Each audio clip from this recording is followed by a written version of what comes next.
people who smile the most are usually the easiest to replace. We are taught from childhood that to build wealth, to gain influence, and to rise through the ranks, we must be cooperative.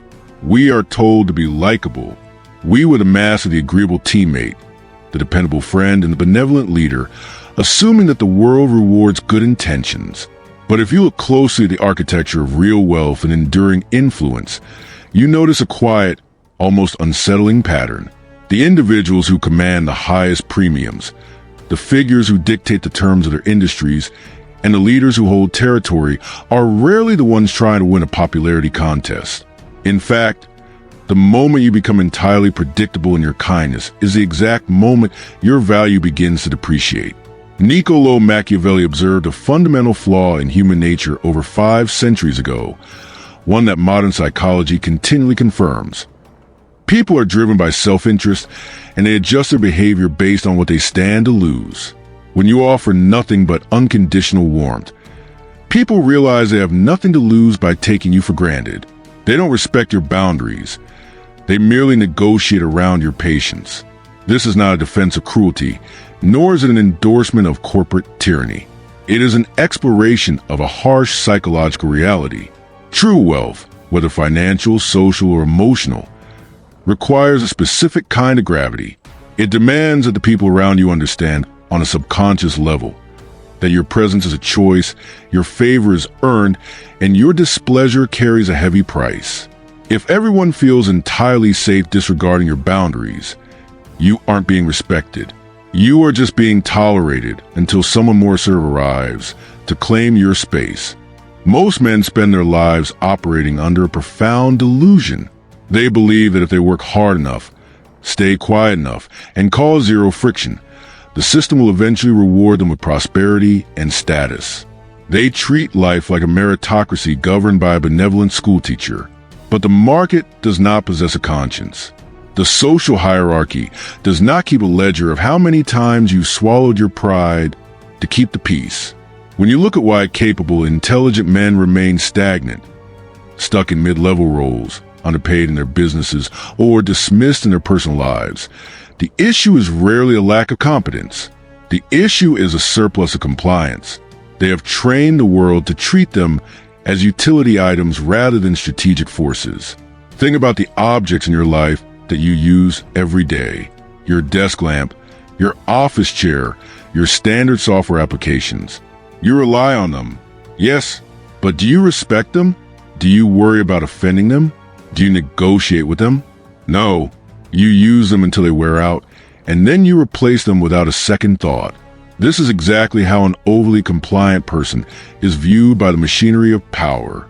You become an asset of utility, not a person of influence. The mistake lies in confusing peace with respect. When you avoid all conflict, you aren't creating harmony. You're merely financing someone else's comfort at the expense of your own leverage. Every time you accept a bad deal with a smile, every time you look away when your time is disrespected, you send a clear psychological signal. My boundaries are flexible. My terms are negotiable. My dignity is cheap. Machiavelli famously wrote that it is much safer to be feared than loved if you cannot be both. In the modern context, we must translate the word fear. We are not talking about physical intimidation or volatile outbursts. Volatility is a sign of weakness. It shows a lack of emotional control. The modern equivalent of Machiavellian fear is the permanent risk of your absence. It is a quiet, undeniable understanding that you are capable of walking away, capable of saying no, and entirely willing to enforce a penalty when a line is crossed. Without this element of risk, your kindness is not a virtue. It is simply your default setting, a consequence of having no other options. To understand how leverage is built, we have to look beneath the surface of daily interactions and examine how human beings calculate value. The mind is a highly efficient machine designed to map out threats and rewards. If a person knows they can get what they want from you through simple charm or subtle pressure, they will never expend the energy to offer you a fair exchange. Consider the dynamics of a standard negotiation, whether it's for a corporate salary, a business contract, or a position within a social group. The party that holds the power is never the one who explains how much they deserve to win. The party with the power is the one who needs the outcome the least. This is where the concept of strategic distance becomes essential. When you are overly eager to please, your anxiety leaks into your body language, your tone of voice, and your response times. You reply to messages instantly. You overexplain your decisions. You offer concessions before the other side even asks for them. In the language of behavioral psychology, you are broadcasting high availability and low status. Now, contrast this with an individual who understands power dynamics. They don't yell. They don't posture. They operate with a calculated economy of speech. When an unfair demand is made, their immediate reaction isn't an emotional argument. It is a deliberate, heavy silence. That silence forces the other person to confront the emptiness of their own position. It introduces tension into the room. Why does this tension work? Because it triggers a subtle form of anxiety in the other person. They begin to wonder, did I go too far? What is he thinking? What is he capable of doing? This is the psychological baseline of respect. It happens when the people around you realize that they cannot read your every thought, and therefore, they cannot predict your every move. They must treat you with care because you represent an uncharted territory. When Machiavelli analyzed the rulers of his time, he observed that those who depended entirely on the goodwill of others were destroyed the moment that goodwill shifted. And goodwill always shifts. Human affection is volatile.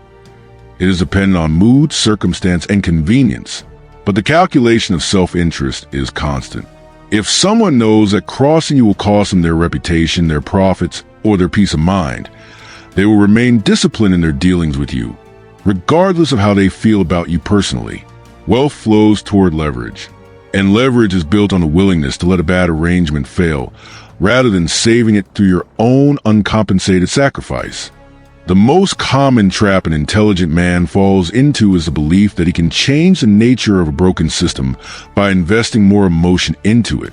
When a professional realizes he is undervalued, his instinct is often to work harder. He stays later, takes on more responsibility, and acts as the ultimate team player, hoping that his dedication will force the leadership to recognize his worth. In business, an entrepreneur might lower his prices or offer free extensions to a difficult client, hoping that this display of generosity will build long-term loyalty. This is a catastrophic miscalculation. You cannot buy loyalty with submission. When you respond to being undervalued by giving more, you do not trigger gratitude. You trigger exploitation. You have just demonstrated that when you are mistreated, your response is to become more productive. You have effectively lowered the cost of managing you. Why would anyone pay more for an asset that performs better when it is neglected? This mistake stems from a deep-seated fear of isolation. Many men confuse being respected with being liked, so they avoid any action that might cause temporary discomfort or social friction. They want the rewards of high status without ever paying the psychological price of holding a hard line. They want to be the leader, but they want everyone in the room to validate their gentleness. But leadership, wealth, and self-mastery are inherently isolating at times. They require you to make decisions that will not be popular. They require you to look someone in the eye and deliver an ultimatum without blinking, without softening the blow with a nervous laugh, and without apologizing for your terms. When you abandon the need for universal approval, you gain a massive competitive advantage. Most people are desperately seeking validation. They are handcuffed by their desire to be seen as the good guy. The moment you step outside of that cage and become willing to be perceived as cold, demanding, or difficult, you instantly occupy a space that others are too terrified to enter. You become the adult in the room, the one who looks at reality without sentimentality. To transition from a state of mere utility to a state of strategic power, you must change how you project your value. This shift requires moving away from the loud, aggressive posturing that insecure people mistake for strength, and moving toward a calm, controlled, and deeply intentional presence. The first step in this shift is mastering your internal emotional state. In any human interaction, the person who cares less about the immediate reaction of the other holds the upper hand. This is what the Stoics refer to as apatheia. not a state of unfeeling paralysis, but a state where your judgment remains clear, unclouded by the desperate need for a specific response. When someone attempts to provoke you, push your boundaries, or diminish your value, they are testing your weight. If you react instantly with anger, you have handed them the remote control to your emotions. You have proven that you can be manipulated by a simple insult or a cold shoulder. If you react with immediate submission, you have proven that you can be broken with minimal effort. The high-status response is entirely different. It is rooted in a calm, unshakable containment. Imagine a negotiation where the other side makes an absurdly low offer. The average person gets defensive and starts arguing their worth. The strategic man simply pauses. He looks at the person making the offer, lets the silence hang in the air until it becomes heavy and awkward, and then says, with complete emotional neutrality, "That doesn't work for me. Let me know when you have a serious proposal." And then he turns his attention elsewhere. This shift works because it removes the other person's sense of control. You have not given them an angry outburst to weaponize against you. You have not given them compliance. You have given them a mirror that shows them their own insignificance in your grand design.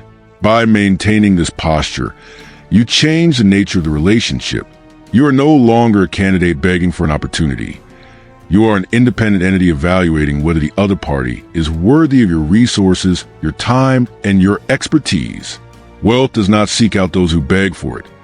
It gravitates toward those who operate as if they are already complete without it. To integrate this mindset into your daily life, you need clear, sharp, non-negotiable principles. These are not motivational cliches. They are operational protocols designed to alter how you are perceived and how you accumulate leverage.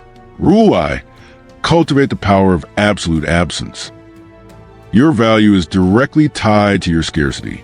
If you're always available, always ready to hop on a call, always quick to agree to last-minute plans, and always accessible via text message, you are a commodity. Establish clear boundaries around your time and your presence. Let people experience the consequence of losing access to your insights, your labor, or your companionship when they fail to meet your standards. If a client or an associate treats your input with indifference, step back completely. Let them experience the vacuum left by your absence. The realization that things fall apart when you are not there is far more powerful than any argument you could ever make. Rule 2. Speak with a calculated deficit. The more you speak, the more ordinary you appear, and the more likely you are to say something foolish. High-status individuals do not waste words explaining things that should be obvious. They state their position clearly once and let the world adapt to it. When you are asked a question, answer directly without adding defensive justifications. If someone disagrees with you, you don't always need to correct them. Sometimes, letting someone make a mistake in silence is the most efficient way to demonstrate your superior judgment. Let your results speak. Let your silence create the mystery. Rule 3. Never subsidize incompetence or disrespect. Many men have a savior complex. They constantly fix the mistakes of their colleagues, their partners, or their clients without demanding a reallocation of power or compensation. They do it because they want to feel needed. Stop saving people from the consequences of their own bad decisions.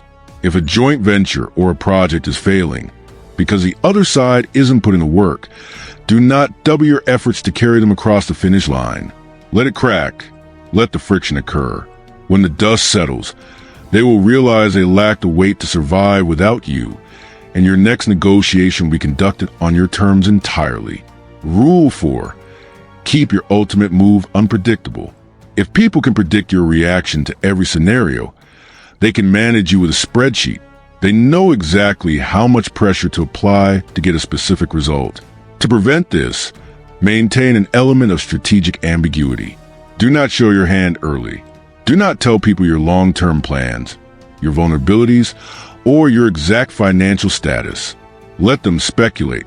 When you decide to make a move, whether it's leaving a position, launching a competitor, or terminating a relationship, do it swiftly, cleanly, and without an extended public debate. The ghost of your potential action should always linger in the minds of those who deal with you.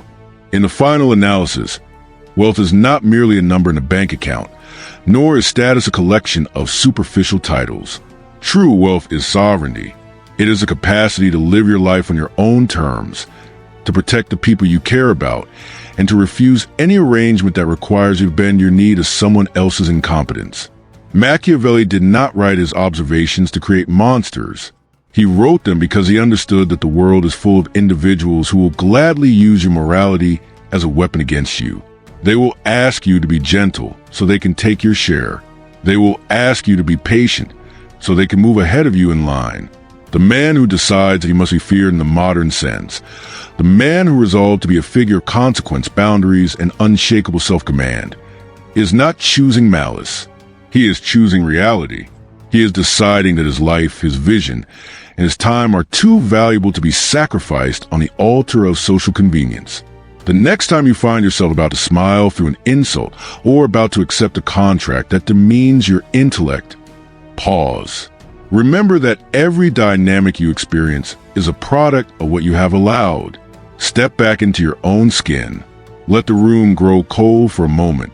Let them wonder what you will do next. If this analysis clarified the patterns you've observed but couldn't quite articulate, join us. This channel is reserved for those who prefer observation over reaction. The world belongs to those who can master their own nature while calmly deciphering the nature of everyone else. Decide today whether you will remain an item of utility or become an architect of strategy.